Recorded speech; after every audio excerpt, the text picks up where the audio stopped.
Hey gang, it's JC and this is the Daily Dose for Thursday. No, it's not. It's for Friday, June 10th, 2011. We're off to a flying stop, aren't we? 2011, a combined venture with Mind Active here in beautiful downtown Brentwood. The weather is moderating a little bit. We've had this oppressive stuff now for about 2 weeks. It went from being sort of one of the worst springs, sort of. God, I mean, 27 years I've been here, and I just don't remember worst weather in March, April, and May, and all of a sudden somebody threw a switch, and now for 2 weeks it's been sweltering, and now it's going to moderate. You got the Brew Fest this weekend, temperatures in the upper 70s, which is just sort of amazing. For Cardinal baseball fans, everybody looking to the north in Wisconsin, because while everybody was sort of concentrating on the Cincinnati Reds and teams like that, here come the Milwaukee Brewers. So a big weekend series with the Brewers coming up this weekend. I don't know what was making me think of this. Sometimes when you get into the dead of summer, and we're not even here yet because it feels like late July or early August or something. So it sort of makes me think of those summer days. And I don't know why this flew into my head, but I was remembering how we always used to, as kids, take our names and then turn them backwards. And I still remember, like, Robert Paddock's name was Trebor Kaitap, Alan Bober was Nella Rebab, Ford Collie was Draf Yekal. Now, how is it that I can remember stuff like that? Oh, by the way, Midge Narak. Just one of the real joys of being a 8 or 9 year old is getting out of school the first week of June, getting your mandatory crew cut, going out playing baseball, finding somebody with a pool, and that was hard to do on the south side of Chicago, and just turning our names around into a Midge Narak and and Robert Paddock. Did I tell you Trebor Kaitap? It's just amazing. Why do I remember stuff like that? I can remember my best friends' names backwards, but I can't remember my trash day. So, I don't know. Hey, the Showgram with JC and Trish is moving on Monday. We've been doing the 10 to 1 show on the Big 550 KT. You think I'm crazy now, don't you? Because we're moving to noon to 3 starting on Monday. So we're going to be slapped right against the front end of the Frank Opinion Large Morning Show in the afternoon. Again, on the Big 550 KTRS and KTRS.com. And tell your friends if you are listening, and tell them I'm back on the air, because we're sort of having a hard time getting the word out that we're back on. And now with the time change, that complicates things a little bit, but I think it'll be for the good and for the better in the long term. So again, the Big 550 KTRS, I'm in there along with Trish Gazelle every day, and hope you get a chance to listen starting on Monday from noon until 3. On Facebook at The Showgram, SHOW, The Showgram with JC Corcoran. That's on Facebook, and follow along if you like. Well, ever since Anthony Weiner started tweeting photos of his junk halfway around the country, fellow congressmen have realized it might not be a good idea to be doing a lot of tweeting. And in fact, since the day the scandal broke, tweeting is down among members of Congress by 28%. Democrats have dropped off 30%, Republicans off by 18%. Kim Kardashian has officially threatened to sue New England Patriots safety Brett Lockett if he doesn't stop saying that he had sex with her and retract his previous statements. Brett, if he is lying about all this, it might not be a terrible move on his part, because he wants to be a rapper, and it's a great way to get a little publicity. We'll have a little scandal, something like that, because nobody knows this better than Kim Kardashian herself, because I'm not sure anybody would have really cared about her unless she had that awesome sex tape with Ray J. Kim taking no chances when it comes to protecting her assets from potential future ex-husbands like Chris Humphries. Their prenup basically states that Chris gets nothing if they split, including whatever Kim earns during the marriage. Kim's mom, Kris Jenner, reportedly drew up the contract. And Khloe Kardashian said, everybody needs a prenup because, and this is a quote, people are crazy. By the way, when she said that, her husband was standing right next to her. Might be a LeAnn Rimes sex tape out there. This was when she was still married to this guy, Dean Sharmat. Dean was mostly manning the camera. LeAnn Rimes apparently was the star. She was bending over in front of the mirror, also doing other things. My imagination is running wild. All right, Super 8 hits movie theaters today, and there's a couple of things about this. First of all, it's the long-awaited collaboration on a sci-fi level between Steven Spielberg and J.J. Abrams, the guy behind Lost and the Star Trek reboot and stuff like that. Abrams directed it, Spielberg produced it. This is called Super 8. It's already been compared to Spielberg's early movies like E.T. and The Goonies, and I have not seen the movie, but everybody says you gotta stay for the end credits. Don't go running out of the theater, because there's something in the end credits that apparently is going to delight audiences. You know, when I started doing this, I was in the shade, and now I'm in the sun, and now I can't see a damn thing. And now I'm going to start sneezing, too. Watch this. Word has it that Jake Pavelka and Vienna Girardi will be reunited on the second season of The Bachelor pad, and reunited not in a good way.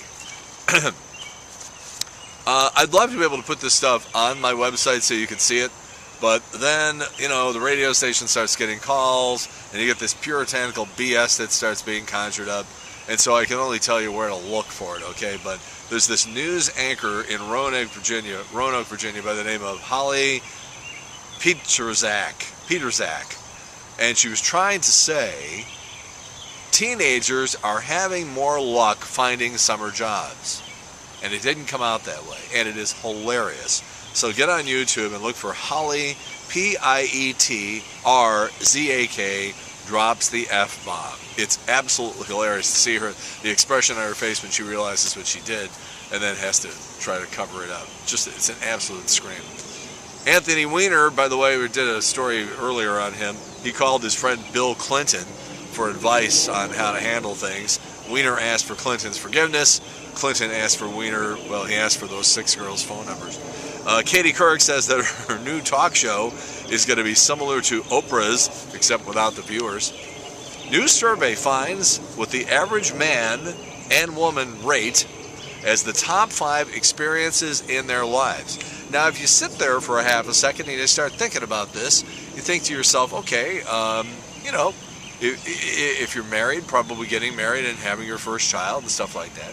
I would think that your first sexual experience would be in there, your first kiss.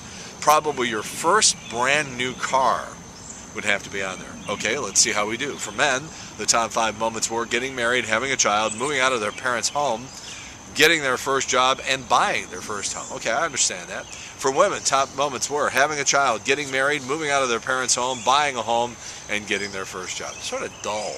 First kiss ranked 6th on both lists. The survey also found the average ages of different milestones. People get their first pet at 11, first kiss at 14, first job at 17, fall in love at 18, lose their virginity at 18, experience heartbreak at 20, leave home at 20, establish a career at 23, get married at 25, buy a home at 27, have a child at 27, divorce at 34, have a midlife crisis at 41, have their first grandchild at 54, and retire at 59. All right, I'm going to go back over that list because it doesn't jive with my life very well, okay? First pet at 11? No, that's Zelda the hamster when I was probably 7. All right, first kiss at 14? Are you kidding me? I had my first kiss when I was like 7 years old. First job at 17. No, mine was 16, selling popcorn and candy at the Colony Theater, 59th and Kedzie in Chicago. Fall in love at 18? No, I fell in love when I was probably 7 years old. Lose their virginity at 18. I'm Catholic. 4 days before my 19th birthday. Experience heartbreak at 20. Experience heartbreak at 6. Leave home at 20. Left home at 17 to go to college. Establish a career at 23. Probably established a career at 20. Get married at 25. 37. Buy a home at 27. For me, it was 31 or 32. 32 bought my first home. Have a child at 27. Had a child at 39. Divorce at 34. I was divorced at, let's see here, 46. All right, midlife crisis at 41. Which one do you want to know about? First grandchild at 54. Haven't hit that yet. Retire at 50. Who's retiring at 59? People are going to be working into their 80s. Just heard a report yesterday. They're just worried that because people are draining their retirement accounts to survive because of the unemployment rate and the recession, they're afraid there's going to be like this monstrous sized generation of homeless octogenarians. It's great news.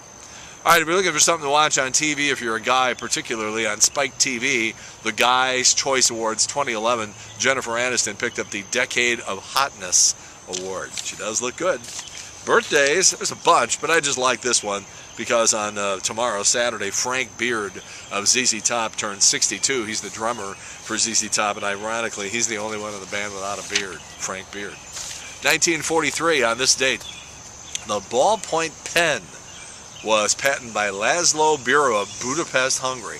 I just remember we were in about, I want to say about 6th or 7th grade, and Bic pens came out. And, you know, you would learn how to take the little rubber cap off the end and then pull the actual ink cartridge out, and now you had this tube that was just like the absolute ideal projectile system for shooting spitballs. And you could shoot them really, really hard and really far, and they would be really wet. And, you know, some guy would be like answering a question that the teacher asked him, and you could actually shoot that thing and hit him in the neck right in mid-sentence, and it was just unbelievable. And because you were holding a pen, and most of the nuns couldn't see past the second row anyhow, it was a great spring of probably like 65 or 66 when those Bic pens came out. And it was on this date in 2004 that Ray Charles died of liver failure. Tragically, he never saw it coming. Hey-o! All right, that's it. Now, JC's eye candy today is perfect for the weekend, just absolutely perfect for the weekend. It's a video of a cat watching a boxing match, and the cat is like shadow boxing. It's hilarious and stupid and perfect for the weekend. And just a reminder again, the Showgram with JC and Trish moving to noon to 3, starting Monday on the Big 550 KTRS. Talk to us anytime on Facebook. The Showgram with JC Corcoran is our Facebook address. It used to be JC, Corcoran, but I overloaded there. I got my 5,000, so I got to come up with an idea over the weekend for people trying to find me. But right now, the Showgram with JC Corcoran is where you can get us on Facebook. That's it. JC's Daily Dose for Friday, June 10th. 2011, a combined venture with Mind Active in beautiful downtown Brentwood. I'm going blind here looking into the sun. In the meantime, we've beaten this one to death. Have a good one. See you later. Bye.